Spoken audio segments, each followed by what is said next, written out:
Welcome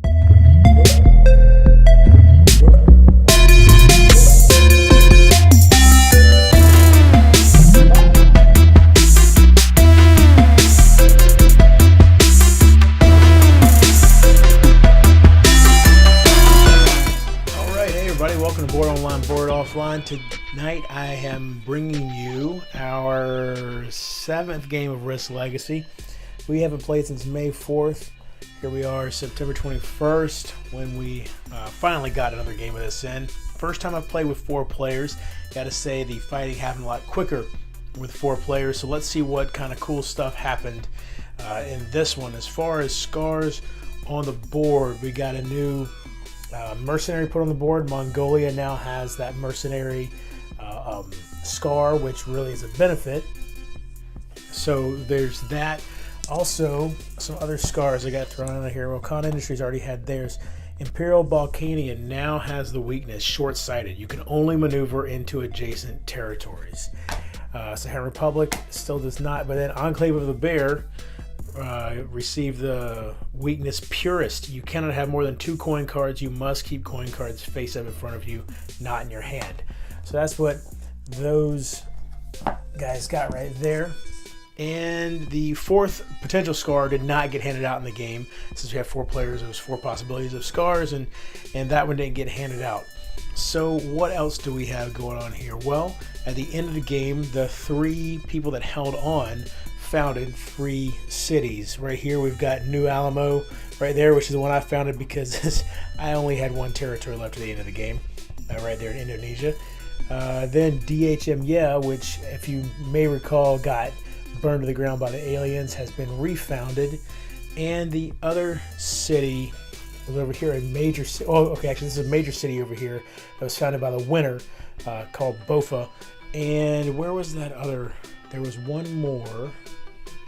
Oh yeah, up here, Freya or Freyja or something like that. Iceland up here has that city, and the reason why this one got founded is the guy who founded Odinsky obviously likes starting there, and you can see he's got the city fortified and everything. And so now, in very close proximity, he has 3 other minor cities to his starting location. So there's that. Now, what else happened? So when we finished founding the minor cities, that was 9 total, which you can see here open when all 9 minor cities have been founded. And what we got in there were a few more scars. We have these biohazard scars now. You may play the scar at the start of any player's turn, and the player that controls that territory will lose 1 troop from that territory at the end of his turn. So those are going to start going out. There's 3 of those total that could go out. Also, we have some new event cards that get shuffled into the event deck. We've got 2 resistance cards. All minor cities containing 1 or 2 troops lose 1 troop. Riots. Every player who controls a major city must roll a die. Add 1 to the roll for each troop and HQ that in that territory. If your modified roll is lower than 6, remove troops equal to your natural die roll and demolish any HQs in that territory.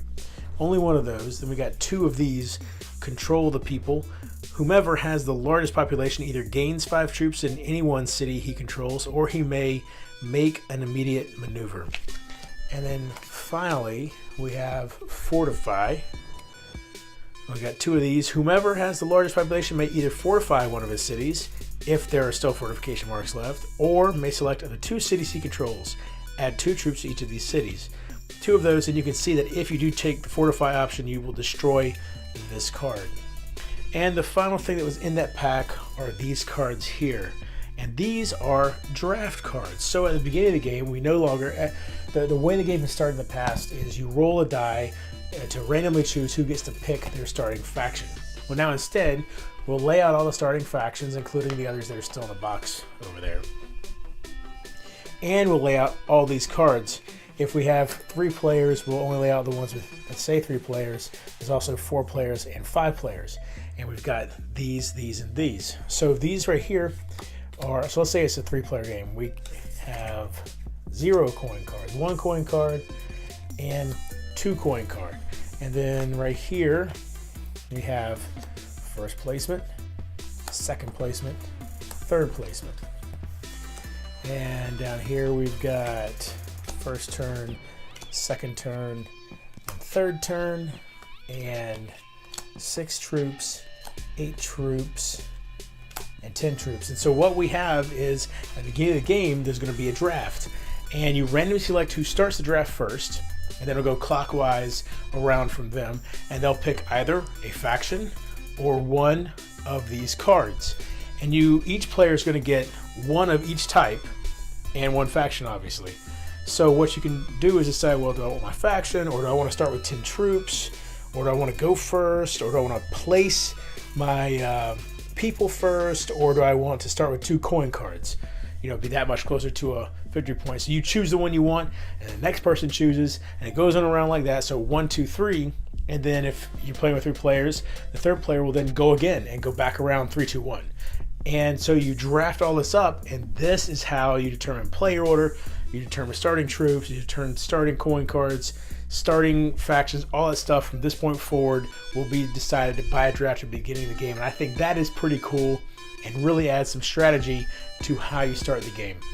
So anyway, hopefully it won't be 4 months again before I get another game of this in. I am enjoying it. This has gotten me excited for the next game, so we'll see how long that takes. And yeah, until next time, if you're bored online, board offline.